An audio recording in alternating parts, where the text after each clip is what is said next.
বইপাঠ by আইকে চ্যানেলে আপনাদের সকলকে স্বাগতম। আমরা পড়ছিলাম ডক্টর রাগিব শাহজাহানের বিখ্যাত বই তাতারিদের ইতিহাস। খ্রিস্টান ও তাতারিদের পরস্পর সহযোগিতার ইতিহাস বহু পুরনো ও বহুল পরিচিত। খ্রিস্টানরা তো সেই জাতি যারা চেঙ্গিস খানের যুগে মুসলমানদের বিরুদ্ধে মুসলিম ভূখণ্ডে তাতারিদের উস্কে দিয়েছিল। তারা তো সেই জাতি যারা বাগদাদ ও সিরিয়ার অন্যান্য শহর পতনে হালাকু খানকে সহযোগিতা করেছিল। আর্মেনিয়া, জুজিয়া ও আন্তাকিয়ার সঙ্গে তাতারিদের জোট বাঁধার ইতিহাস তো খুব দূরের কথা নয়। তাই আক্কা নগরীতেও খ্রিস্টান ও তাতারিরা জোট বাঁধলে অবাক হওয়ার কিছুই থাকবে না। তাতার ও খ্রিস্টানদের জোট বাঁধার প্রবল আশঙ্কা থাকলেও সাইফুদ্দিন কুতুজ রহমতুল্লাহ আলাইহ জানতেন আক্কা নগরীর খ্রিস্টানরা তাতারিদের প্রচণ্ড ঘৃণা করে। যেমন তারা মুসলমানদের ঘৃণা করে, তারা তাদের কেবল ঘৃণাই করে না, বরং তাদের খুব ভয় পায়। কারণ তাতারিরা কখনো ওয়াদা রক্ষা করে না। তাদের নির্মম হত্যাযজ্ঞের কথা তো জগৎ বিখ্যাত। পূর্ব ইউরোপ ও রাশিয়ায় তাদের ধ্বংসযজ্ঞের কথা পৃথিবীবাসী কখনোই ভুলবে না। তাদের হাতে খ্রিস্টানদের নিহতের সংখ্যা অগণিত।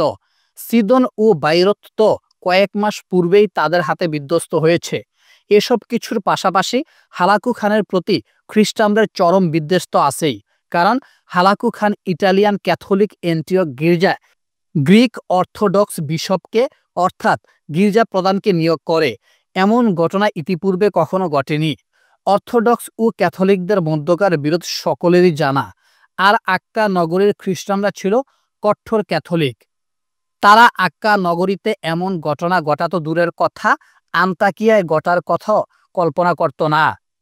এসব কারণে আক্কা নগরীর খ্রিস্টানরা তাতারিদের ভয়ে ভীতসন্ত্রস্ত থাকত এবং খুব সতর্কতার সাথে তাদের সঙ্গে চলাফেরা করত। তদানীন্তন সময়ে 658 হিজরিতে খ্রিস্টানরা খুব দুর্বল হয়ে পড়েছিল। 648 হিজরিতে মানসুরার পরাজয়, ফ্রান্সের রাজা লুইস তাসের স্বদেশ প্রত্যাবর্তন, এ যুদ্ধে অসংখ্য খ্রিস্টান বাহিনী নিহত হওয়া ও অবশিষ্টরা বন্দী হওয়ার পর খ্রিস্টানরা খুব দুর্বল হয়ে পড়ে। এসবের পাশাপাশি আমরা যদি ইতিপূর্বে 643 হিজরিতে সালাউদ্দিন আইয়ুবী রহমতুল্লাহর হাতে বাইতুল মাকদেস স্বাধীন হওয়ার ইতিহাসকে সামনে রাখি, তাহলে আমাদের সামনে খ্রিস্টানদের অধপতনের প্রকৃত ইতিহাস প্রতিভাত হবে। একের পর এক পরাজয় ও অধপতনের কারণে আক্কা নগরীর ক্রুসেড বাহিনী চরম অবক্ষয় ও অধপতনের শিকার হয়। বাহ্যিক শক্তি সামর্থ্য হারানোর সঙ্গে সঙ্গে মনোবল হারিয়ে ফেলে। এ সব কিছুর আলোকে সাইফুদ্দিন কুতুজ রহমতুল্লাহ আলাইহ জানতেন তিনি এমন শত্রুর সঙ্গে যুদ্ধ করতে যাচ্ছেন যারা তাদের খুব ঘৃণা করলেও খুব শক্তিশালী নয়। আক্কা নগরী ছিল খুব শক্তিশালী ও সুরক্ষিত নগরী। এভাবে বললে অত্যুক্তি হবে না। সামগ্রিক বিবেচনায় আক্কা নগরী গোটা ফিলিস্তিন ও সিরিয়ার সবচেয়ে শক্তিশালী শহর ছিল।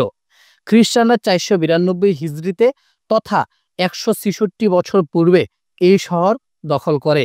সে সময় থেকে কোনো মুসলিম সেনাপতি আক্কা নগরী জয় করতে পারেননি। তাই কুতুজ রহমতুল্লাহ আলাইহ জানতেন আক্কা নগরী তার ইতিহাসের দুর্বল সময় পাড়ি দিল তা জয় করা বড় কঠিন। মোট কথা, উক্ত বিষয়গুলোর সারমর্ম হলো তাতারিরা যেমন মুসলমানদের শত্রু, অনুরূপ খ্রিস্টানরাও মুসলমানদের শত্রু। আক্কা নগরীর খ্রিস্টানরা তাতারিদের সঙ্গে জোট বাঁধা খুব স্বাভাবিক বিষয়, যদিও খ্রিস্টানরা তাতারিদের প্রচণ্ড ঘৃণা করে ও ভয় পায়। সে সময় খ্রিস্টানরা মনোবল ও বাহ্যিক শক্তি সামর্থ্যের দিক থেকে খুব নাজেহাল সময় পার করছিল। যদিও আক্কা নগরী ফিলিস্তিন ও সিরিয়ার সর্বাধিক সুরক্ষিত শহর হিসেবে পূর্ব থেকে পরিচিত। এ সকল তথ্যের আলোকে সাইফুদ্দিন কুতুজ রহমতুল্লাহর কাছে এ কথা পরিষ্কার প্রতিভাত হলো যে খ্রিস্টানদের সঙ্গে যুদ্ধ করলে তা তার বাহিনীর উপর নেতিবাচক প্রভাব সৃষ্টি করবে। অবশ্যই কুতুজ রহমতুল্লাহর শেষ টার্গেট হলো বিরোধী শক্তির অশুভ থাবা থেকে সব মুসলিম ভূখণ্ডগুলোকে স্বাধীন করা, চাই সেই বিরোধী শক্তি তাতার হোক বা খ্রিস্টান। কিন্তু বর্তমান সময়ের দাবি হলো তাতারদের পরাস্ত করা, আক্কা নগরী অবরোধ করা। এখন আক্কা নগরীর সঙ্গে যুদ্ধে অবতীর্ণ হলে মুসলমানদের শক্তি খর্ব হবে, সময় বিনষ্ট হবে এবং তাতারি যুদ্ধের পূর্বে মুসলিম বাহিনী দুর্বল হয়ে পড়বে। কিন্তু সাইফুদ্দিন কুতুজ রহমতুল্লাহ আলাইহ সম্প্রতি আক্কার খ্রিস্টানদের বাধা অতিক্রম করে ফিলিস্তিনে তাতারিদের মোকাবেলা করতে পারছেন না। কালের দুর্যোগে যদি খ্রিস্টান তাতার জোট সৃষ্টি হয় তবে মুসলিম বাহিনী জাতাকলে পিষ্ট হবে। একদিকে তাতার, অন্যদিকে খ্রিস্টান, তারা এই উভয় সংকটে পড়বে।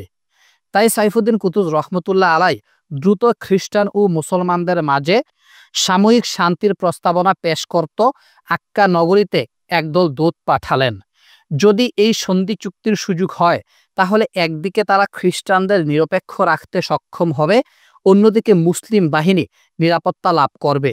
কার্যত মুসলিম দূতগণ খ্রিস্টানদের সঙ্গে শান্তি চুক্তি পরামর্শ সভায় একত্রিত হন। খ্রিস্টানরা নিজেদের দুর্বলতা হেতু এই আশঙ্কা বোধ করল যে যদি তারা শান্তি চুক্তিতে একমত না হয় তাহলে মুসলমানরা তাদের উপর চেপে বসবে। তাই তারা দ্রুত শান্তি চুক্তিতে সম্মতি প্রকাশ করল। কোনো কোনো খ্রিস্টান তো তাতারি মোকাবেলায় সাময়িক জোট বাঁধারও প্রস্তাব পেশ করল। তবে এই বিষয়ে সকলেই একমত হতে পারেনি। তবে অন্যান্য খ্রিস্টান নেতাদের কেউ কেউ এই আশঙ্কা বোধ করে যে না জানি যুদ্ধে মুসলমানরা জয়লাভ করলে তাদের আক্কা নগরী থেকে বের করে দেয়। কারণ ১. মুসলমানরা যুদ্ধকালীন বিশ্বাসঘাতককে মেনে নেবে না। ২.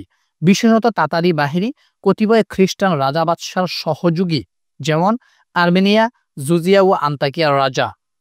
৩. পাশাপাশি বর্তমান তাতার সেনাপতি কাতবোগা খ্রিস্টান।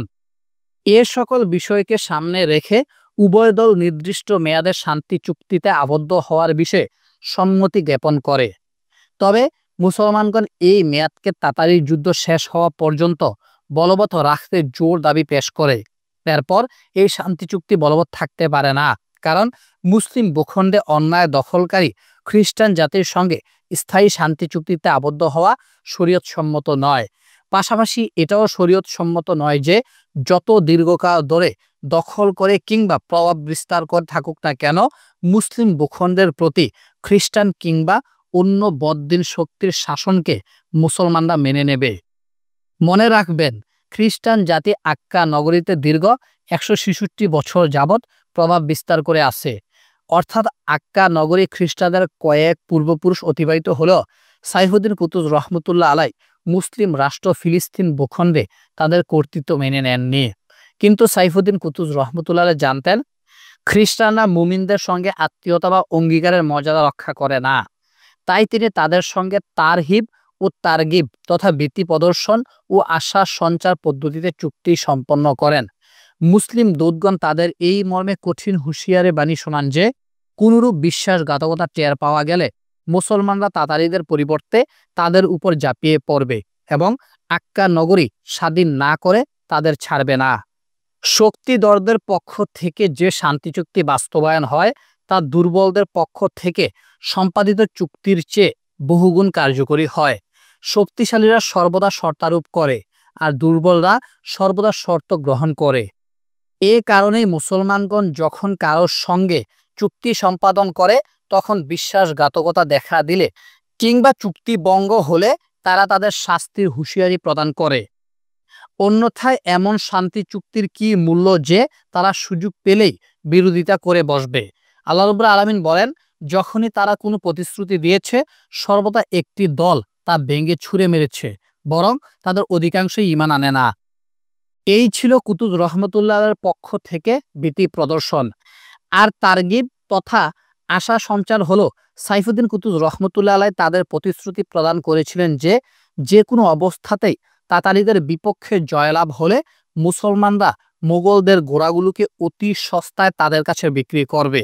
এটি তাদের জন্য বিরাট স্বপ্নের ব্যাপার ছিল, কারণ আক্কাবাসী, আক্কা বাহিনী ও সেখানকার আমির ওমারাগণ ঘোড়ার তীব্র সংকটে ভুগছিল। অন্যদিকে তাতারি ঘোড়া শক্তিধর ঘোড়া হিসাবে জগৎ বিখ্যাত।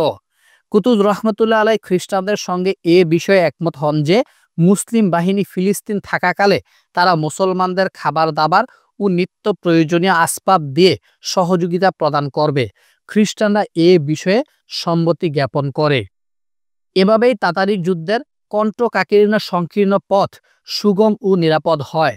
এবার সাইফুদ্দিন কুতুজ রহমতুল্লাহ আলাই যুদ্ধের উদ্দেশ্যে বের হওয়ার শেষ প্রস্তুতি গ্রহণ শুরু করেন। মুসলিম সেনাপতির পবিত্রতা, সুবহানাল্লাহ।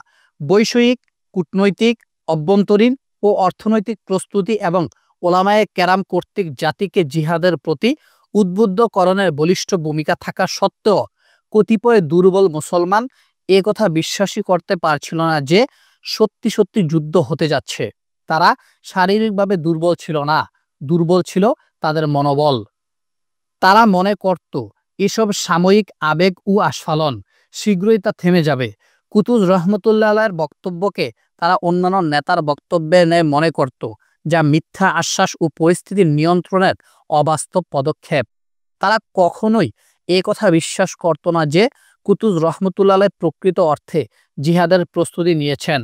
যুদ্ধের সময় যত ঘনীভূত হয়, তাদের অবিশ্বাসের ধূম্রজাল ততই দূর হতে থাকে। যুদ্ধ যখন অতি সন্নিকটে, তখন তাদের অন্তর কম্পমান হতে থাকে। তারা ভয়ে পালাবার চিন্তা শুরু করে। বাস্তবেই কেউ কেউ পালাবার বা আত্মগোপনের পথ বেছে নেয়। যারা সারা জীবনের জন্য মিশর ত্যাগ করে অন্যত্র চলে যায়, তাদের মধ্যে কেউ হেজাজ, কেউ ইয়েমেন, কেউ পাশ্চাত্যের দেশসমূহে পালিয়ে যায়। কোনো কোনো গবেষকের দৃষ্টিতে এই পরিস্থিতি মুসলমানদের জন্য ক্ষতিকর ছিল। মুসলিম বাহিনী কিছু সংখ্যক গুরুত্বপূর্ণ শক্তি হারালো, বা কমপক্ষে শত্রুদের দৃষ্টিতে তাদের সংখ্যা হ্রাস পেল। কিন্তু সুবহানাল্লাহ, আল্লাহর কি মহিমা! যুদ্ধের পূর্বক্ষণে তাদের পলায়নপরতার মাঝে মুসলিম বাহিনীর জন্য ছিল কল্যাণই কল্যাণ। যুদ্ধ সংগঠিত হওয়ার পূর্ব মুহূর্তে মহান আল্লাহ রাব্বুল আলামিন মুসলিম জাতিকে অপবিত্রতা ও বেজালমুক্ত করলেন। মুসলিম বাহিনী পরিণত হলো সত্যিকার অর্থে আল্লাহর রাহের একনিষ্ঠ নিবেদিত প্রাণ মুজাহিদ বাহিনীতে। এখন কেবল তারাই জিহাদের উদ্দেশ্যে বের হবে, যুদ্ধে যাদের জীবনবাজি রাখার সদিচ্ছা রয়েছে। সূরা তওবার ৪৭ নম্বর আয়াতে আল্লাহ রাব্বুল আলামিন এই প্রশ্নের সুস্পষ্ট উত্তর দিয়েছেন। আল্লাহ রাব্বুল আলামিন বলেন, তারা তোমাদের সাথে বের হলে তোমাদের মধ্যে বিশৃঙ্খলা সৃষ্টি ছাড়া অন্য কিছু বৃদ্ধি করত না, এবং তোমাদের মধ্যে ফিতনা সৃষ্টির চেষ্টায় তোমাদের সারি সমূহের মধ্যে ছুটাছুটি করত। আর তোমাদের নিজেদের মধ্যে এমন লোক রয়েছে যারা তাদের মতলবের কথা বেশ শুনে থাকে। আল্লাহ জালেমদের সম্পর্কে ভালোভাবে জানেন। যদি এমন দোদল্যমান মানুষ মুসলিম বাহিনীর সঙ্গে বের হয়, তবে তাদের দুর্বল বানিয়ে ফেলত, তাদের মাঝে অস্থিরতা ও বিশৃঙ্খলা সৃষ্টি করত, কখনো অনিচ্ছায়, বীরতা বা কাপুরুষতায়, আবার কখনো স্বেচ্ছায় বিশৃঙ্খলা ছড়ানোর হীন উদ্দেশ্যে। এটা কোনো সাধারণ সমস্যা নয়, বরং অনেক বড় সমস্যা। কারণ সরলমনা কতিপয় মুসলমান তাদের কথায় প্রভাবিত হতো এবং দ্বন্দ্বে পড়ে যেত, ফলে মুসলমানরা শক্তি হারাতে বসত। এটা আল্লাহ রাব্বুল আলামিনের বাণী। তোমাদের মধ্যে এমন কতিপয় লোক রয়েছে, তারা তাদের কথায় কান দেয়। এর বাস্তব নমুনা সেই যুদ্ধের প্রাক্কালে দল থেকে দুর্বল মনোবল সম্পন্ন লোকদের বের হয়ে যাওয়ায় মুসলিম বাহিনীর জন্য অতীব কল্যাণকর, যদিও বাহ্যত অকল্যাণকর মনে হয়। তাই সাইফুদ্দিন কুতুব রহমতুল্লাহ আলাইহি তাদের ফিরিয়ে আনার খুব বেশি চেষ্টা করেননি। ইসলামের খাঁটি সৈনিক জিহাদ ছেড়ে পলায়ন করে না, বরং জিহাদের তীব্র প্রেরণা তাদের হৃদয়ে লালিত হয়। এভাবেই মুসলিম বাহিনী নির্ভেজাল, নিষ্কলুষ, পুতপবিত্র হয়। ফিলিস্তিন অভিমুখে মুসলিম বাহিনী। মুসলিম বাহিনী ক্যাম্পে জমায়েত হতে শুরু করে। ক্যাম্পটি সালেহিয়া অঞ্চলের পূর্বে অবস্থিত ছিল। এটি একটি বিস্তীর্ণ মরুভূমি, যেখানে অসংখ্য সৈন্যবাহিনীর সংকুলন হতো। এটি ছিল পূর্বমুখী মিশরীয় বাহিনীর জন্য মিডল পয়েন্ট। কায়রো ও বিভিন্ন শহরে ছড়িয়ে থাকা প্রশিক্ষণ ক্যাম্প থেকে দলে দলে সৈন্যদলে একত্রিত হতে থাকে। অতঃপর সাইফুদ্দিন কুতুব রহমতুল্লাহ আলাইহি ফিলিস্তিন অভিমুখে যাত্রা শুরু করার নির্দেশ দেন। হে আল্লাহ, আমাদের এই সফর সহজ করে দিন, এই দূরত্বকে কমিয়ে দিন। হে আল্লাহ, আপনি আমাদের সফর সঙ্গী এবং আমাদের পরিবারের প্রতিনিধি। হে আল্লাহ, আমরা আপনার কাছে সফরের কষ্ট, ক্লান্তি, দৃষ্টির বিষণ্ণতা এবং পরিবার পরিজন ও ধন সম্পদের নিকৃষ্ট পরিণাম থেকে পানা চাচ্ছি। মুসলিম বাহিনী সালিহিয়া থেকে উত্তর পূর্ব দিকে রওনা হয় এবং এক সময় সিনা উপত্যকায় পৌঁছে যায়। এরপর সেখান থেকে ভূমধ্য সাগরের উত্তর কিনারা ধরে রওনা হয়। এটি ছিল 658 হিজরির শাবান মোতাবেক 1260 খ্রিস্টাব্দের জুলাই মাসের ঘটনা, অর্থাৎ প্রচণ্ড গরমের মাসে সুদীর্ঘ সিনাই মরুভূমির সফর। পথিমধ্যে আরিশ ব্যতীত কোনো জনপদ ছিল না। এতদ সত্ত্বেও মুজাহিদ বাহিনী ধৈর্য ধারণ করেন এবং সকলে তাবুক যুদ্ধ ও সমপর্যায়ের কঠিন যুদ্ধগুলোর কথা স্মরণ করেন। তাবুক যুদ্ধে মুসলমানরা তো এর চেয়ে অধিক উষ্ণতা সহ্য করেছেন এবং তাদের অর্থনৈতিক অবস্থা তো ছিল আরও নাজেহাল। দীর্ঘ মরুভূমির পথ পাড়ি দেওয়ার সঙ্গে সঙ্গে তারাও তো তৎকালীন পরাশক্তি রোমকদের মোকাবেলা করেছেন। এখন মিশরবাসীও তো দীর্ঘ মরুভূমির পথ পাড়ি দিয়ে তীব্র গরমের ভেতরে অর্থনৈতিক দুরবস্থা নিয়ে ভয়ঙ্কর শক্তির মোকাবেলা করতে যাচ্ছে। এই ভয়ঙ্কর শক্তির নাম তাতারি শক্তি। ইতিহাসের পুনরাবৃত্তি ঘটতে থাকে, তবে তাবুকের মুসলমানরা রোমানদের অপেক্ষারত পায়নি, তাই যুদ্ধ সংঘটিত হয়নি। তবে মিশরের মুসলমানরা তাতারিদের অপেক্ষারত পেয়েছে, তারাও যুদ্ধের জন্য মুখিয়ে ছিল। সাইফুদ্দিন কুতুজ রহমতুল্লাহ আলাই পথিমধ্যে তাদেরকে সুশৃঙ্খল ও সুবিন্যস্তভাবে নিয়ে যেতে থাকেন, যাতে আকস্মিক আক্রমণ সহজে মোকাবেলা করা যায়। সৈন্যবাহিনীর শুরুতে তিনি সুদক্ষ সেনাপতি রুকনুদ্দিন বাইবার্সকে রাখেন। তিনিই যেন সর্বপ্রথম তাতারিদের মোকাবেলা করেন, এতে মুসলমানদের মনোবল বহুগুণে বৃদ্ধি পাবে। সাইফুদ্দিন কুতুজ রহমতুল্লাহ আলাই সৈন্যবাহিনীকে সুবিন্যস্ত করতে এমন এক পদ্ধতি অবলম্বন করলেন, সমকালীন কেউ এই পদ্ধতি অবলম্বন করেননি। এটি ছিল শত্রুদের পরাভূত করার নবপদ্ধতি। কুতুজ রহমতুল্লাহ আলাই অগ্রগামী দল হিসেবে রুকনুদ্দিন বাইবার্সের নেতৃত্বে বিরাট এক বাহিনী পাঠান। এই অগ্রগামী দলটি অবশিষ্ট বাহিনীর বহু আগে অবস্থান করে। তাতারি গোয়েন্দারা প্রথম দলটিকে দেখে তা পূর্ণ দল মনে করবে, ফলে তাতারিরা সেই অনুপাতে প্রস্তুতি গ্রহণ করবে। এরপর কুতুজ রহমতুল্লাহ আলাই আবির্ভূত হবেন। এতে তাতারিরা হিমশিম খেয়ে তাদের মোকাবেলা করতে ব্যর্থ হবে। গাজায় প্রথম বিজয়। সেনাপতি রুকনুদ্দিন বাইবার্স ২৬ জুলাই ১২৬০ খ্রিস্টাব্দে মিশর সীমান্ত অতিক্রম করেন এবং ফিলিস্তিনের সীমানায় প্রবেশ করেন। কুতুজ রহমতুল্লাহ আলাই পিছে পিছে আসতে থাকেন। তারা একে একে রফা, খান ইউনুস ও দের বালা অতিক্রম করে গাজার খুব কাছাকাছি পৌঁছে যান। ইতিপূর্বে তাতারিরা গাজা নগরী দখল করেছিল। তাই ঘটল যা কুতুজ রহমতুল্লাহ আলাই ভেবেছিলেন। তাতারি গোয়েন্দারা সেনাপতি রুকনুদ্দিন বাইবার্সের নেতৃত্বাধীন বাহিনী দেখে মনে করল এটি মুসলিম বাহিনীর পূর্ণ দল। এই সংবাদ গাজায় তাতারি রক্ষী বাহিনীর কাছে পৌঁছলে তারা দ্রুত রুকনুদ্দিনের মোকাবেলা করার জন্য এগিয়ে আসে। উভয় দলের মাঝে লড়াই শুরু হয়। তখন সাইফুদ্দিন কুতুজ রহমতুল্লাহ আলাই কেবল ফিলিস্তিন সীমান্ত পার হচ্ছিলেন, কিন্তু আমরা আগেও উল্লেখ করেছি রুকনুদ্দিন বাইবার্সের নেতৃত্বাধীন অগ্রগামী দলটি ছিল শক্তিশালী দল, আর রুকনুদ্দিন হলেন সুদক্ষ সেনাপতি। আর গাজায় তাতারি বাহিনী তুলনামূলক খুবই স্বল্প ছিল। তাতারিদের প্রধান দলটি গাজা নগরী থেকে বেশ দূরে অবস্থান করছিল। তাতারি সেনাপতি কাটবুগার নেতৃত্বে তাতারি বাহিনী গাজা নগরী থেকে আনুমানিক ৩০০ কিলোমিটার দূরে লেবাননের সমতল ভূমিতে অবস্থান করছিল। তাই মুসলমান ও তাতারিদের প্রধান দুটি দলের অনুপস্থিতিতে গাজায় যুদ্ধ সংঘটিত হয়। মহান আল্লাহর অনুগ্রহে এই ছোট্ট যুদ্ধে মুসলিম বাহিনী জয়লাভ করে। কতিপয় তাতারি নিহত হয়, আর অবশিষ্টরা লেবাননে অবস্থিত তাতারি সেনাপতি কাটবুগাকে সংবাদ পৌঁছানোর জন্য উত্তর অভিমুখে পলায়ন করে। তাতারি বাহিনী গাজায় অপ্রত্যাশিত আক্রমণের শিকার হয়। তাদের পরাজয়ের বড় কারণ ছিল আকস্মিক আক্রমণ। গাজায় অপ্রত্যাশিত আক্রমণ সামরিক পরিকল্পনা কিংবা রণভূমি নির্বাচনে সূক্ষ্ম রণকৌশল বা অন্য কোনো সূক্ষ্ম রণশাস্ত্র ছিল না। তবে তাদের জন্য প্রকৃত অপ্রত্যাশিত ঘটনা ছিল একদল মুসলিম মুজাহিদ সর্বদা ইসলামের তরে লড়ে যাবে, সর্বদা কাঁধে তরবারি বহন করবে এবং দিন, ধর্ম, স্বাধীনতা, সার্বভৌমত্ব ও নিজেদের ইজ্জত সম্মান রক্ষার জন্য লড়াই করবে।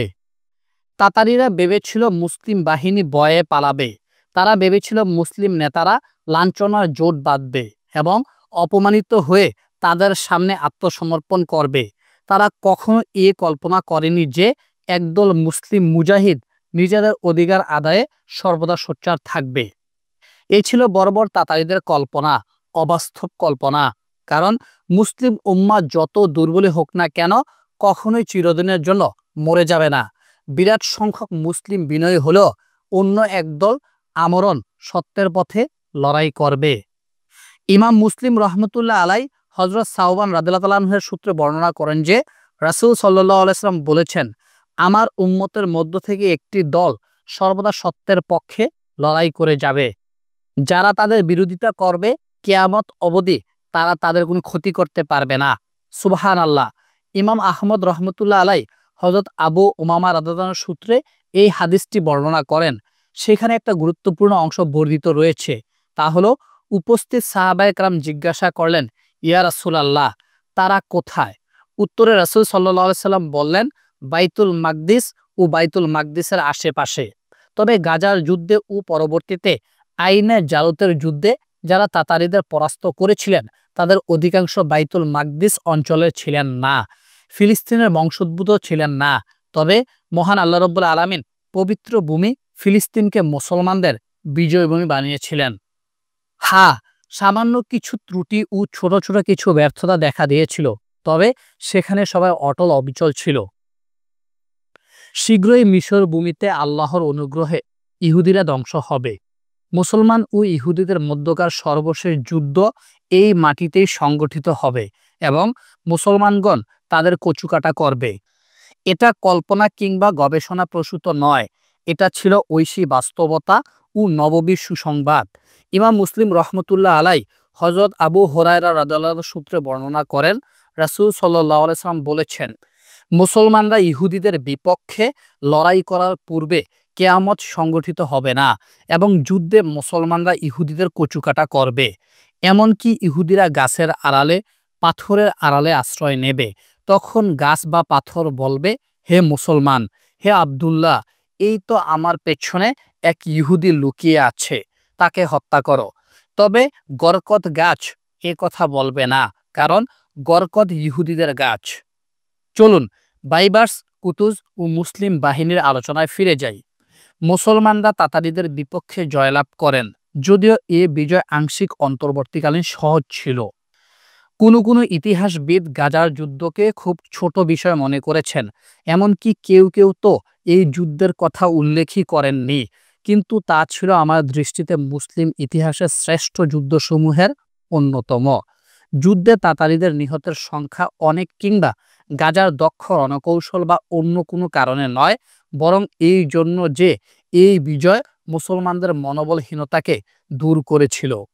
মুসলমানরা নিজ চোখে প্রত্যক্ষ করেছিল যে তাতারীরা লেজ গুটিয়ে পালাচ্ছে এবং সর্বত্র ছড়িয়ে পড়া ঐতিহাসিক বাণী, যে বলবে তাতারীরা পরাজিত হয়েছে তার কথা বিশ্বাস করো না, এটা মিথ্যা প্রমাণিত হয়েছে। এখন যে ব্যক্তি বলবে তাতারীরা পরাজিত হয়েছে, আপনি তাকে বিশ্বাস করতে পারেন। দীর্ঘদিন পর তাতারীরা প্রথমবারের মতো পরাজয় বরণ করল। গাজার যুদ্ধ মুসলিম বাহিনীর উপর ইতিবাচক প্রভাব সৃষ্টি করেছে, অন্যদিকে তা তাতারীদের উপর ভয়াবহ নেতিবাচক প্রভাব সৃষ্টি করেছে। মুসলমানদের উচিত কোনো আমলকে ছোট করে না দেখা। কোনো মুসলমান যেন এই কাজটিকে ছোট না ভাবে যে একটি ছোট্ট পাথর নিক্ষেপ করার কারণে ইহুদি লোকটি পলায়ন করলো। কোনো মুসলমান যেন ছোট করে না দেখে যে মাত্র একজন ইহুদি সৈনিক বা আমেরিকান সৈনিক নিহত হলো। হে বন্ধুরা, অন্তরাত্মার পরাজয় হলো প্রকৃত পরাজয়। ছোট্ট বিজয় যদিও বিশাল সামরিক রূপরেখা না থাকে, উম্মাহর মনোবল ও দৃঢ়তা বৃদ্ধিতে বিরাট ভূমিকা রাখে। আইনে জালুতের পথে মুসলিম সৈন্যবাহিনী। গাজা জয়ের পর মুসলিম বাহিনী উত্তর দিকে রওনা হয়। তারা একের পর এক বিখ্যাত মুসলিম শহর অতিক্রম করার জন্য ভূমধ্য সাগরের কিনারা দিয়ে সফর করতে থাকে। তারা আসকালান ও ইয়াফার দৃষ্টিনন্দন মুসলিম শহর পাড়ি দেয়। আল্লাহ তাআলা যেন ইয়াফা সহ গোটা ফিলিস্তিনকে ইহুদিদের অশুভ থাবা থেকে মুক্ত করেন, আমিন। অতঃপর কুতুজ রহমতুল্লাহ আলাই ও মুসলিম বাহিনী উত্তর দিকে সফর সমাপ্ত করেন। তেলকুরাম শহরের পশ্চিম দিক দিয়ে হাইফা শহরে পৌঁছেন। এরপর খ্রিস্টান অধ্যুষিত মুসলিম শহর আক্কা নগরীতে পৌঁছেন। সাইফুদ্দিন কুতুজ রহমতুল্লাহ আলাই আক্কা নগরীর পূর্বে সমতল ভূমিতে অবস্থিত আক্কা দুর্গ বেষ্টিত বাগানে তাঁবু ফেলেন। অতঃপর কুতুজ রহমতুল্লাহ আলাই ও খ্রিস্টান আমিরদের মধ্যে পূর্ববর্তী জোটকে শক্তিশালী করার জন্য চিঠি আদান প্রদান শুরু হয়। কুতুজ রহমতুল্লাহ আলাই একদল মুসলিম আমির পাঠান। তারা আক্কা দুর্গে প্রবেশ করে। খ্রিস্টান আমিররা তাদের উষ্ণ সংবর্ধনা জানায়। উভয় দল মিলে পূর্ববর্তী সম্পাদিত চুক্তিসমূহকে আরও জোরদার করেন। উভয় দলের মাঝে পরস্পর একাধিকবার যাতায়াত হয় এবং উভয় দলই পূর্ববর্তী চুক্তি বলবৎ থাকার বিষয়ে নিশ্চিত হয়। এরপর সাইফুদ্দিন কুতুজ রহমতুল্লাহ আলাই আক্কা নগরী ছেড়ে তাতারিদের বিরুদ্ধে বহুকাঙ্ক্ষিত যুদ্ধ করার জন্য উপযুক্ত স্থান নির্বাচনের সংকল্প করেন। সাইফুদ্দিন কুতুজ রহমতুল্লাহ আলাই যখন আক্কা নগরী ত্যাগ করতে শুরু করেন, তখন যেসব আমির কুতুজ রহমতুল্লাহ আলাই ও খ্রিস্টান আমিরদের মধ্যে চিঠি আদান প্রদান করেছিলেন, তাদের একজন ইঙ্গিত করেন আক্কা নগরী বর্তমানে খুব দুর্বল অবস্থায় রয়েছে। তারা ইসলামী চুক্তির প্রতি পূর্ণ আস্থাভাজন ও যুদ্ধের জন্য অপ্রস্তুত। আপনার সামনে আক্কা নগরী দখল করার সুবর্ণ সুযোগ রয়েছে। আপনি চাইলে ১৬৬ বছর পর এই দখলকৃত মুসলিম নগরী স্বাধীন করতে পারেন। কুতুজ রহমতুল্লাহ আলাই তার এই বক্তব্যের সুস্পষ্ট জবাব প্রদান করে বলেন, আমরা চুক্তি ভঙ্গ করি না। হে আল্লাহ! সাইফুদ্দিন কুতুজ রহমতুল্লাহের দৃষ্টিভঙ্গি ছিল সুস্পষ্ট, নির্ভেজাল। যোগ্য নেতৃত্ব প্রকৃত বিজয় লাভের কারণ। প্রকৃত বিজয় লাভের মাধ্যম হলো আল্লাহর ছোট বড় সকল বিধান মেনে চলা, চুক্তি রক্ষা, অঙ্গীকার ভঙ্গ না করা। আল্লাহ রাব্বুল আলামিন বলেন, হে মুমিনগণ, তোমরা প্রতিশ্রুতি পূরণ করো। এ পর্যায়ে আমি খ্রিস্টান, ইহুদি, তাতার ও বিশ্ববাসীর জন্য রাসূল সাল্লাল্লাহু আলাইহি সাল্লাম এর সুসমৃদ্ধশীল একটি হাদিস বর্ণনা করতে চাই। হাদিসটি ইমাম তিরমিজি ও আবু দাউদ রহমতুল্লাহ আলাই বর্ণনা করেছেন। ইমাম তিরমিজি রহমতুল্লাহ আলাই হাদিসটি হাসান সহিহ বলেছেন। হাদিসটি হযরত আমর ইবনে আব্বাস রাদিয়াল্লাহু আনহু থেকে বর্ণনা করেন। রাসূল সাল্লাল্লাহু আলাইহি সাল্লাম বলেছেন, কোন সম্প্রদায়ের সঙ্গে কেউ যদি চুক্তিবদ্ধ হয়, সে যেন চুক্তি ভঙ্গ না করে এবং পরিবর্তন না করে মেয়াদকাল অতিবাহিত হওয়ার পূর্ব পর্যন্ত, অথবা তাদের চুক্তিভঙ্গ বিষয়ে অবহিত করার পূর্ব পর্যন্ত। হয়তো চুক্তির মেয়াদকাল ফুরিয়ে যাবে, অথবা শত্রুপক্ষকে এ বিষয়ে অবহিত করা যে কোনো কারণবশত আপনি চুক্তিভঙ্গ করতে চাইছেন। বিশ্বাসঘাতকতা বা গাদ্দারির কোনো স্থান ইসলামে নেই। এটাই হলো দিন ইসলাম, এটাই হলো ইসলামী শরীয়ত, এই হলো ইসলামী আইন, আর এরা হলেন ইসলামী বীর সেনা। এভাবে সাইফুদ্দিন কুতুজ রহমতুল্লাহ আলাই আক্কা নগরী ছেড়ে পূর্ব দক্ষিণ অভিমুখে রওনা হন আসন্ন যুদ্ধের উপযুক্ত স্থান খোঁজার জন্য। ইতিমধ্যে গাজার পরাজিত তাতারি বাহিনী পালিয়ে তাতারি সেনাপতি কাতবোগার নিকটে পৌঁছে মুসলিম বাহিনী কার্যক্রমের সংবাদ দেওয়ার জন্য। কাতবোগা গাজায় তাতারিদের নির্মম পরাজয়ের কথা শুনে ক্রোধে ফেটে পড়ার উপক্রম হয়। গাজায় তাতারিদের বিরুদ্ধে লড়াইয়ের জন্য মুসলমানরা সংঘবদ্ধ হয়েছে, এই সংবাদ শুনে সে আরো ফেটে পড়ে। যেন তাদের প্রণীত নীতিমালা হলো প্রতিবাদ প্রতিরোধের কোনো অধিকার মুসলমানরা সংরক্ষণ করে না। শত্রুর বিরুদ্ধে মুসলমানদের রুখে দাঁড়ানোই কাতবোগা ও তাতারিদের রাগের কারণ। কাতবোগা তার সেনাপতিদের নিয়ে একটি পরামর্শ সভার ব্যবস্থা করেন। এই সভায় হিমসের আমির আশরাফ আইয়ুবী উপস্থিত হয়। সবাই কাতবোগা এই মর্মে চূড়ান্ত সিদ্ধান্ত গ্রহণ করে যে দ্রুত চরমপন্থী মুসলমানদের বিরুদ্ধে যুদ্ধ সংগঠিত হবে। এ কথা সুস্পষ্ট যে তাতারিরা মুসলমানদের থেকে বহুদূরে অবস্থান করছে। মুসলমানদের কাছাকাছি পৌঁছতে তাদের অনেক সময় লাগবে, কারণ সাইফুদ্দিন কুতুজ রহমতুল্লাহ আলাই ইতিমধ্যে দক্ষিণের সীমানা থেকে উত্তরের শেষ সীমানা পর্যন্ত পৌঁছে গেছেন, অথচ তাতারিরা তখনও ফিলিস্তিনের সীমানায় পা দেয় নাই। যদিও লেবানন থেকে ফিলিস্তিনের বর্ডার সীমান্তের দূরত্ব হলো মাত্র 50 কিলোমিটার, তাতারি বাহিনী এই পথ মাত্র 2-3 দিনে পাড়ি দেবে। এটা অত্যন্ত গুরুত্বপূর্ণ যে সাইফুদ্দিন কুতুজ রহমতুল্লাহ আলাই নিজেই যুদ্ধের উপযুক্ত স্থান খুঁজতে শুরু করেছেন। এতে তিনি সৈন্যবাহিনীকে উত্তম পন্থায় বিন্যস্ত করতে পারবেন সেই অঞ্চলের প্রকৃতি ও পথঘাট সম্পর্কে সম্মুখ ধারণা অর্জন করতে। তাতারি সেনাপ্রধান কাতবোগা লেবাননের পর্বত প্রাচীরের মধ্যভাগ হয়ে ফিলিস্তিনের উত্তর পূর্ব দিক দিয়ে প্রবেশ করে। এরপর জর্ডান নদী পাড়ি দিয়ে জালিন সার্কি পৌঁছে যায়। আঞ্চলিক মুসলিম তদন্ত কমিটি কাতবোগার কার্যক্রম ও গতিবিধির সংবাদ সম্বন্ধে দ্রুত সাইফুদ্দিন কুতুজ রহমতুল্লাহ আলাইকে অবহিত করেন। কুতুজ রহমতুল্লাহ আলাই তখন আক্কা নগরী ত্যাগ করে দক্ষিণ পূর্ব দিকে যাত্রা করেছিলেন। তিনি দ্রুত নাসেরা শহর অতিক্রম করে দক্ষিণ পূর্ব দিকে বহু দূরে পৌঁছে যান। এক পর্যায়ে আইনে জালুত ইতিহাস বিখ্যাত সমতল ভূমিতে পৌঁছেন। আইনে জালুত অঞ্চলটি উত্তরের বিসান ও দক্ষিণের নাবলুস শহরের মধ্যখানে অবস্থিত। বর্তমানে তা জেনিন শিবিরের অতি নিকটে অবস্থিত। এ অঞ্চলে পৃথিবীর ইতিহাসে অত্যন্ত গুরুত্বপূর্ণ যুদ্ধ সংগঠিত হয়েছে। সুবহানাল্লাহ। কাল পরিক্রমায় ২০০২ খ্রিস্টাব্দে ফিলিস্তিন মুজাহিদিন ও ইহুদিদের মাঝে জেনিন ভূমিতে আরেকবার যুদ্ধ সংগঠিত হয়। এই যুদ্ধে ৫০০-র অধিক মুসলমান শাহাদাত বরণ করেন।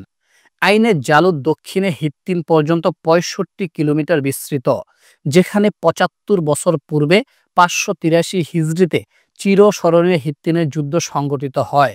অনুরূপ পশ্চিমে ইয়ারমুক পর্যন্ত ৬০ কিলোমিটার বিস্তৃত, যেখানে হযরত খালিদ ইবনে ওয়ালিদ রাদিয়াল্লাহু আনহু ও আবু উবাইদা জাররাহ রাদিয়াল্লাহু তাআলা আনহুর এর নেতৃত্বে ৬ শতাব্দী পূর্বে রোম সাম্রাজ্যের বিরুদ্ধে কালজয়ী যুদ্ধ সংগঠিত হয়। এসব বিজয়গাথা সুখকর ইতিহাস মুসলিম বাহিনীর মনোশক্তিকে বহুগুণে বৃদ্ধি করে। সাইফুদ্দিন কুতুজ রহমতুল্লাহ আলাই আসন্ন বহু প্রতীক্ষিত যুদ্ধের জন্য আইনের জালুদকে উপযুক্ত স্থান মনে করলেন। হিত্তিন উপত্যকাটি উত্তর দিক ব্যতীত সব দিক থেকে মাঝারি আকারের টিলা দ্বারা বেষ্টিত। উত্তর দিকটি উন্মুক্ত ছিল। এসব টিলার উপর নানান প্রকার গাছগাছালি ও ঝোপঝাড় ছিল। তাই এই স্থানটিকে মুসলিম বাহিনীর আত্মগোপন ও আত্মরক্ষার জন্য উপযুক্ত বিবেচনা করা হয়। পাশাপাশি এতে চতুর্পার্শ্বে উট পেতে থাকাও খুব সহজ হয়। সাইফুদ্দিন কুতুজ রহমতুল্লাহ আলাই দ্রুততার সঙ্গে সৈন্যবাহিনী বিন্যস্ত করেন।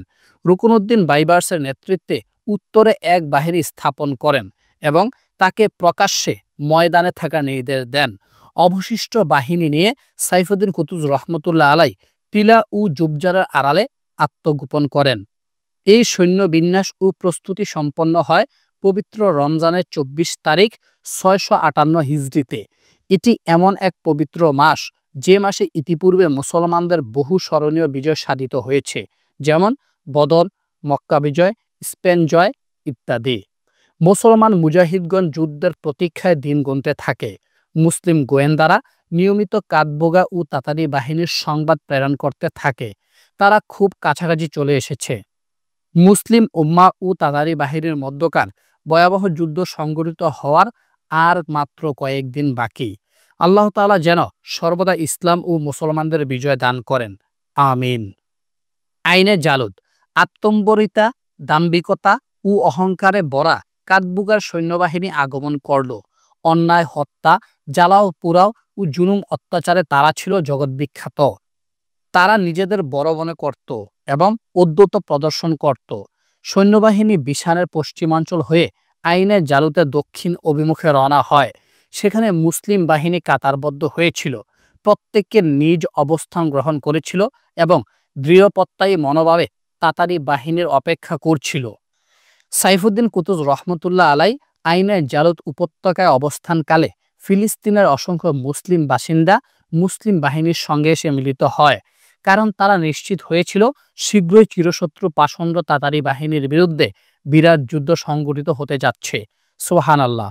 প্রশ্ন হলো, যেদিন তাতারি বাহিনী উত্তর দিক থেকে দক্ষিণ পর্যন্ত গোটা ফিলিস্তিন জ্বালিয়ে দিয়েছিল, এমনকি ফিলিস্তিনের সর্বশেষ শহর গাজা ধ্বংস করেছিল, সেদিন এ সকল মুসলিম কোথায় ছিল? এখন তারা কিভাবে আইনের জালুদ যুদ্ধের জন্য উজ্জীবিত হলো? ইতিপূর্বে কেন তারা গাপটি মেরে গড়ে বসেছিল? আজ কেন তারা যুদ্ধের জন্য অগ্রসরমান? এই প্রশ্নের উত্তর খুবই সহজ, আর তা হলো নেতৃত্ব, যোগ্য নেতৃত্ব। সাইফুদ্দিন কুতুজ রহমতুল্লাহ আলাই ও তার একনিষ্ঠ বাহিনীর আলোচনায় আমরা এ কথা একাধিকবার উল্লেখ করেছি। ফিলিস্তিনে ইসলাম ও দ্বীনের জন্য নিবেদিত প্রাণ অসংখ্য সরলমনা সত্যিকারের মুসলিম ছিল, তবে যোগ্য নেতৃত্বের অভাব তাদের কাপুরুষ বানিয়ে রেখেছিল, যে তাদেরকে পরিচালনা করবে, অথবা মুসলিম নেতার অভাবে ভুগছিল, তারা যার অনুসরণ করবে। এ সকল সরলমনা মুসলিম ফিলিস্তিনে বসে নির্বাক তাদের নেতাদের দেখেছে। তারা সিরিয়ায় তাতারিদের সাথে জোট বেঁধেছে, তাদের জন্য ঘরবাড়ি, দুর্গ, প্রাচীর সব খুলে দিয়েছে এবং তাদের রাস্তায় গালিচা বিছিয়ে দিয়েছে। এ সকল সরলমনা মুসলমান যোগ্য নেতৃত্বের অভাবে ভুগছিল, ফলে তারা সুপ্ত চেতনায় উজ্জীবিত হয়নি, অভ্যন্তরীণ গুণাবলী প্রকাশ পায়নি।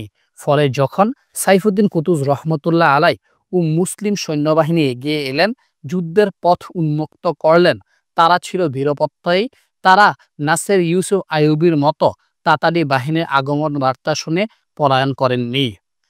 যখন তারা এসব বিষয় প্রত্যক্ষ করল, তাদের অন্তরে সাহস ফিরে এলো, তারা আবেগাপ্লুত হলো, তাদের মাঝে দ্বীনি মর্যাদাবোধ জাগ্রত হলো।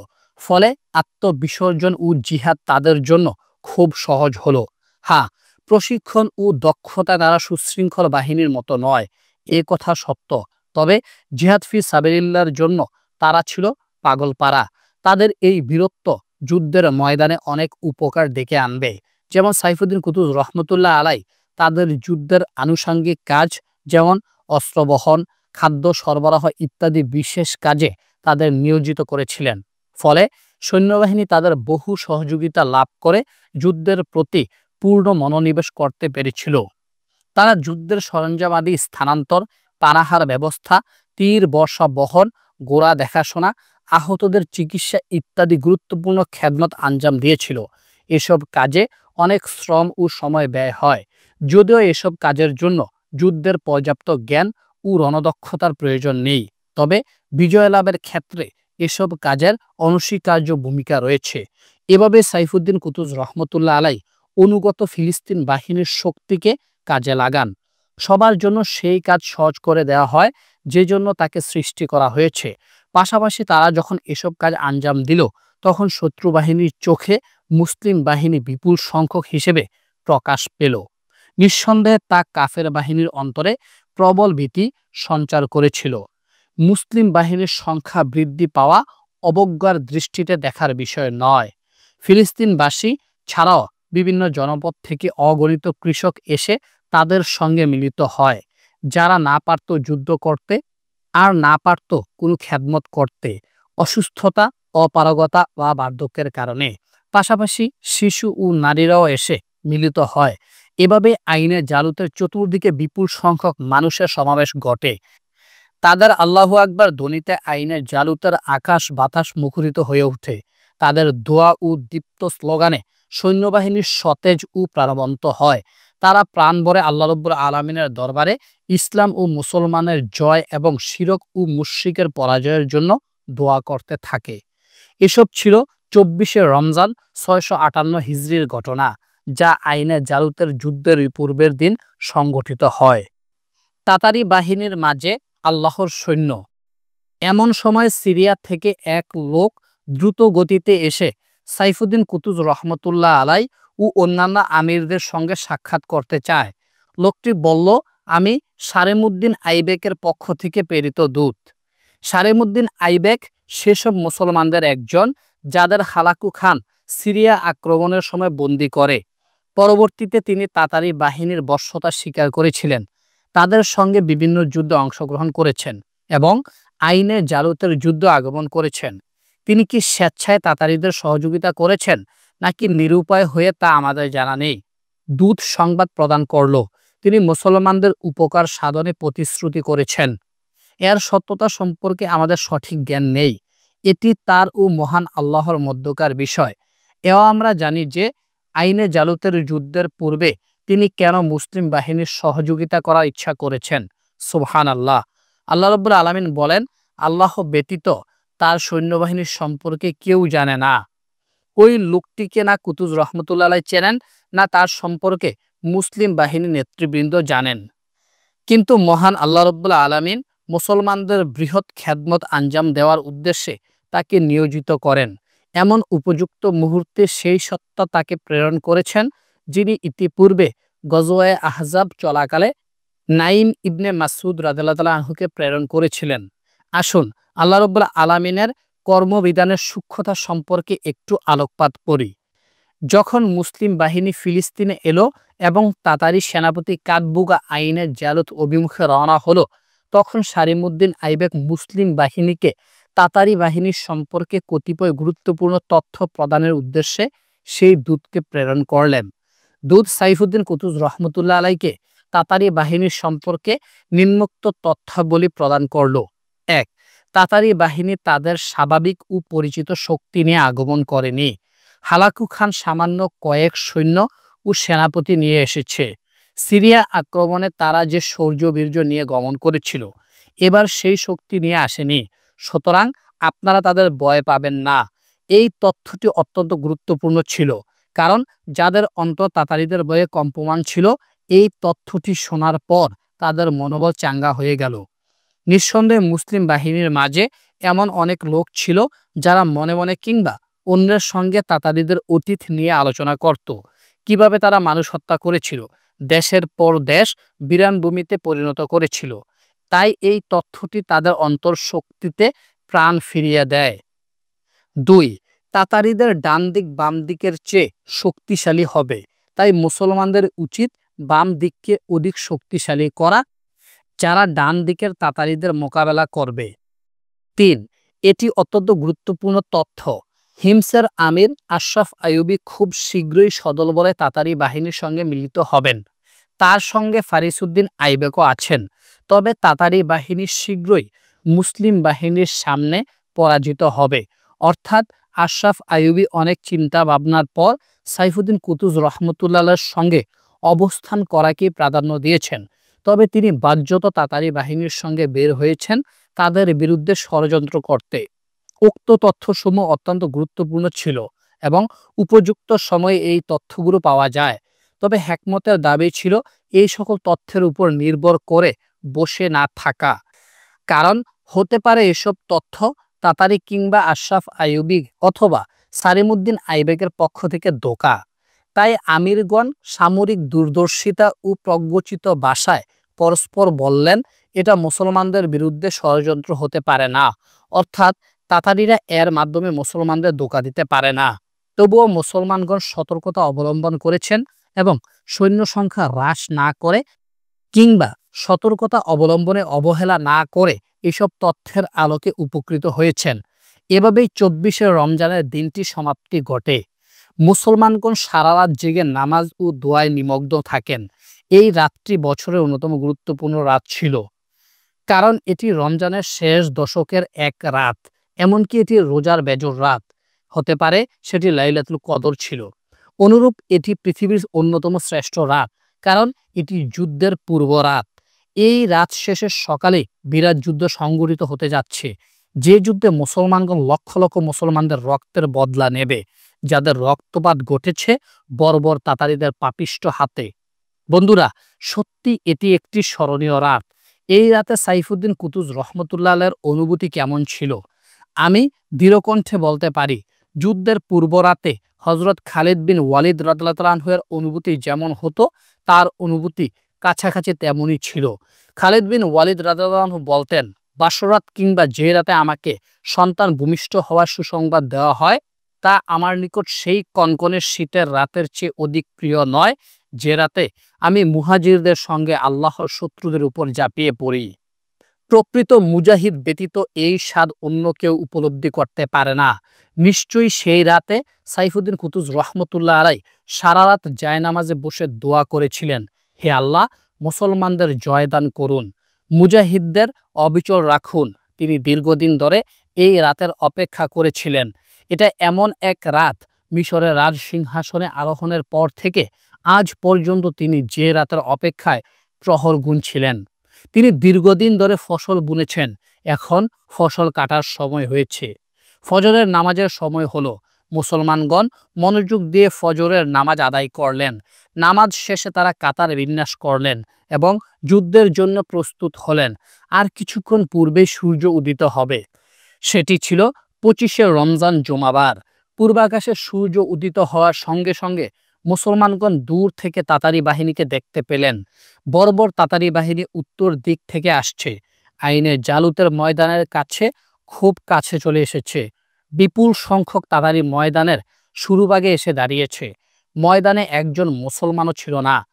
সকলেই টিলা ও ঝোপঝাড়ের আড়ালে অবস্থান করছিলেন।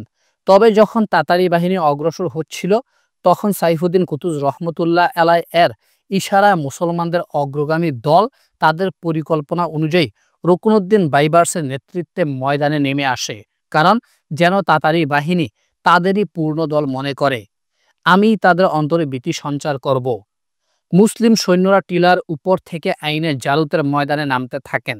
অতঃপর ধীরে ধীরে ময়দানের উত্তর দিকে ধাবিত হতে থাকেন। অগ্রগামী পুরো দল একবারই অবতরণ করেননি, তারা অদ্ভুত পদ্ধতিতে ধাপে ধাপে অবতরণ করেছে।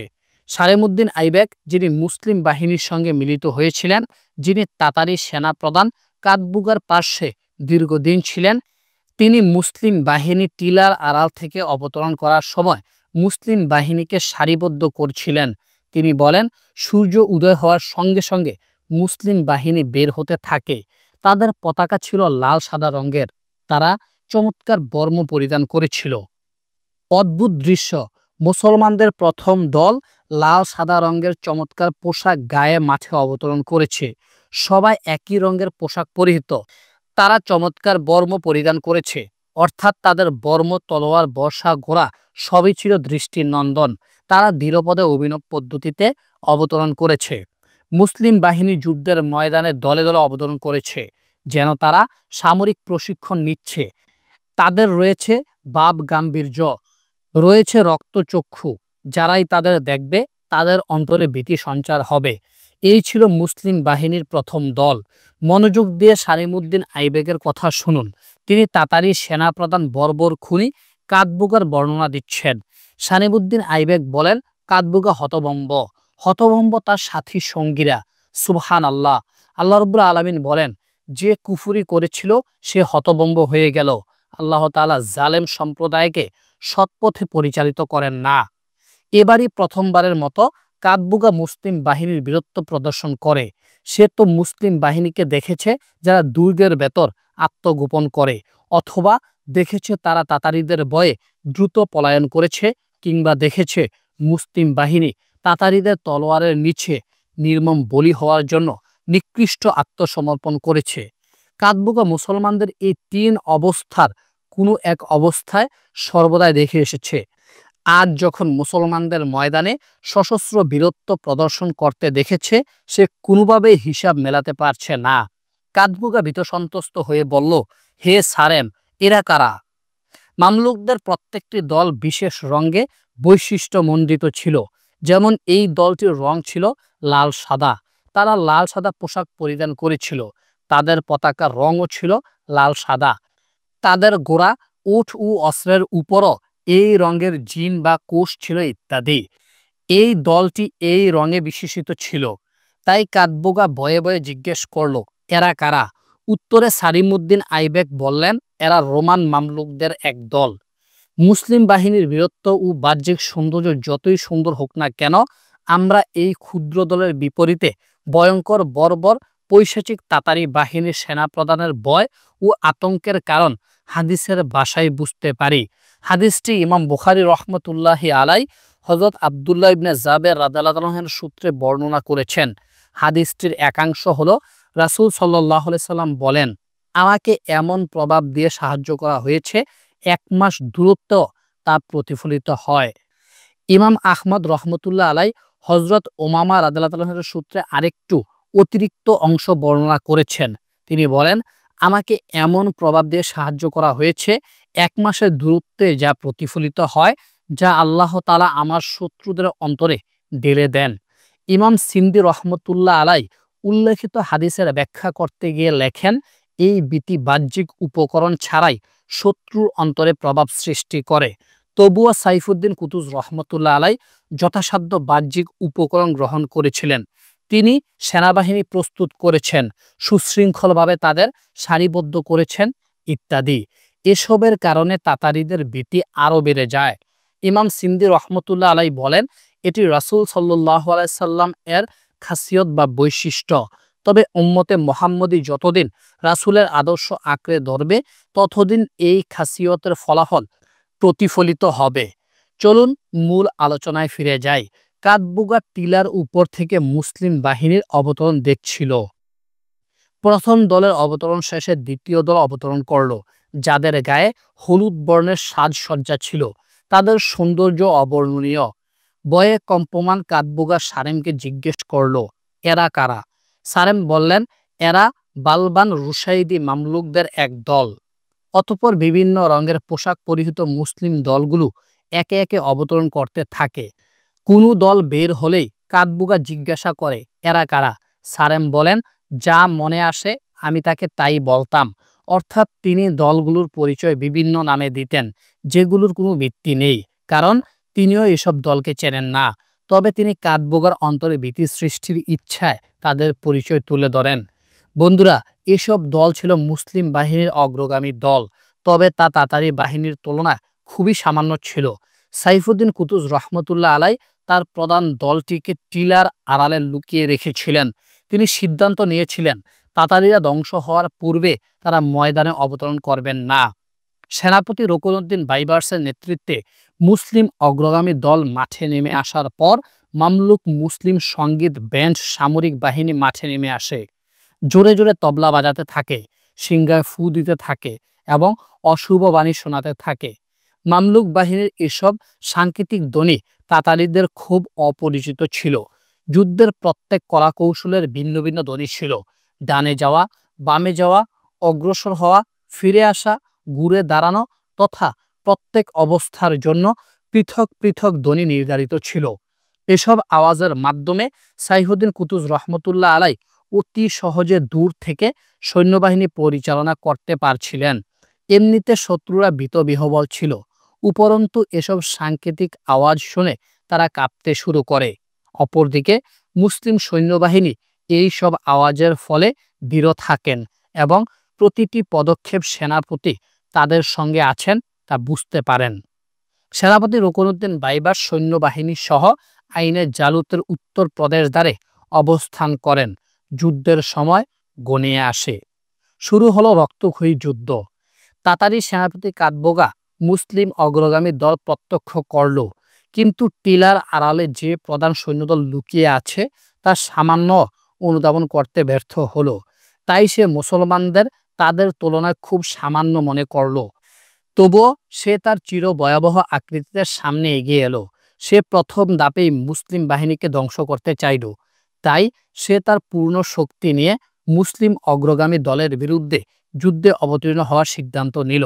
সাইফুদ্দিন কুতুজ রহমতুল্লাহ আলাই যা চেয়েছিলেন পরিপূর্ণভাবে তাই ঘটল। তাতারি সেনাপ্রধান যুদ্ধের ইঙ্গিত প্রদান করল। তার ইঙ্গিতে ভয়ঙ্কর তাতারি বাহিনী বিদঘুটে আওয়াজ তুলে মুসলিম বাহিনীর উপর ঝাঁপিয়ে পড়ল। এদিকে মুসলিম সেনাপতি রুকনুদ্দিন বাইবার্স শান্ত মনে সৈন্যবাহিনীর মাঝে অবস্থান করছিলেন। তার সঙ্গে মুসলিম বীর বাহাদুর অটল অবিচলতার মূর্ত প্রতীক হয়ে দাঁড়িয়েছিল। আল্লাহ তাআলা তাদের মাঝে শান্তি ও ধীরস্থিরতা দান করেছিল, যেন তাদের সামনে তাতারিরা ছিলই না, যেন শত্রুরা এখনো মাঠে আসেনি। যখন তাতারিরা এগিয়ে এলো, রুকনুদ্দিন বাইবার্স রহমতুল্লাহ আলাই মুসলিম বাহিনীকে যুদ্ধে অবতীর্ণ হওয়ার নির্দেশ দিলেন। তারা বিরল বীরত্বে তাতারি বাহিনীর সম্মুখে এগিয়ে এলো। ভুলে যাবেন না, তাতারিদের তুলনায় মুসলিম অগ্রগামী দল ছিল খুবই স্বল্প। উভয় দল ভয়াবহ লড়াইয়ে অবতীর্ণ হলো। যুদ্ধের ময়দানে ধূলিবালি উঠতে থাকে। মামলুকদের তবলা ও বিভিন্ন সরঞ্জামাদের আওয়াজ সুউচ্চ হয়। ময়দানের চারপাশে দণ্ডায়মান কৃষকদের আল্লাহু আকবার তাকবীর ধ্বনিতে আইনের জালুতের আকাশ বাতাস মুখরিত হয়। মুসলিম সেনারা তাতারি বাহিনীর প্রাচীর ভেঙে ভেতরে ঢুকে পড়ে। তাতারিরা একে একে ধরাশয়ী হতে থাকে আর ময়দানে রক্তের বন্যা বয়ে যায়। সৈন্যবাহিনীর চিৎকারের পাশাপাশি তলোয়ারের ঝনঝন আওয়াজ ভেসে ওঠে। মুহূর্তের মাঝে যুদ্ধের আগুন দাউ দাউ করে জ্বলতে শুরু করে। উপস্থিত সকলে এমন ভয়াবহ পরিস্থিতি প্রত্যক্ষ করে যা ইতিপূর্বে জীবনে কখনো প্রত্যক্ষ করেনি। এই দলটি মুসলিম দলগুলোর মধ্যে শ্রেষ্ঠ দল ছিল। সাইফুদ্দিন কুতুজ রহমতুল্লাহ আলাই এই দলটিকে তাতারিদের প্রথম ধাক্কা সামলানোর জন্য নির্বাচন করেছিলেন। সত্যি তার এই নির্বাচন ছিল অতি প্রশংসনীয়। যে দল যুদ্ধের প্রথম ভাগে বিজয়ী হতে পারে, সেই দল সাধারণত শেষ পর্যন্ত বিজয় ধরে রাখতে সক্ষম হয়। কেবল সামরিক বিজয়ী তাদের পক্ষে থাকে না, বরং মানসিক বিজয় তাদের পক্ষেই থাকে। রুকনুদ্দিন বাইবার্স সহ অগ্রগামী দলের অধিকাংশ সৈন্যই সেসব বাহিনীর অন্তর্ভুক্ত ছিল যারা ইতিপূর্বে ফ্রান্সের রাজা লুইস তাসের নেতৃত্বাধীন ফারেস্কুর ও মানসুরা এই দুই ক্রুশের যুদ্ধে খ্রিস্টানদের বিরুদ্ধে যুদ্ধে অংশগ্রহণ করেছিলেন। যুদ্ধ দুটি 10 বছর পূর্বে 648 হিজরিতে সংঘটিত হয়েছিল। ফলে তারা ছিল রণশাস্ত্রে দক্ষ ব্যক্তিত্ব, যুদ্ধনীতি ও যুদ্ধ পদ্ধতি সম্পর্কে অধিক জ্ঞাত।